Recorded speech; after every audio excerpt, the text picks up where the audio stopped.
Машалла, көкбөрі сүйчілер, аламан-улақ сүйчілер. Ошентип бүгін аламан-улақта Байшака жанагыл минген Ягуар деген атыңыз, ол ат каяктыкы теги кандай, анан абдан тозушту го сизде. Машинага дегенде ошол атты мингизип ийдиңиздер, кандай болду? Наран көрө албай калдык. Машинага дегенде менде болчу. Анан осы такырда тозуп чыгарбай койду. Анан ошо местный балага мингизип.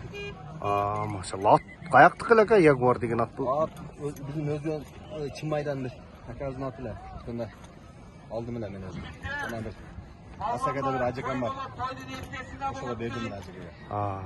Улактан кийин алып кеттиң деп алып калдык эле. Ошо насипкенdir машина таштап алдык. Машалла. Насип кылсын ака. Жаш палвандарга мотивациядан берип, жакшы палвандар чыгарып жүрө бериңиздер ака. Бул минген ат кайсы ат бул? Минген ат. Акамдын аты. Жакшы. Улам жакшы ат экен.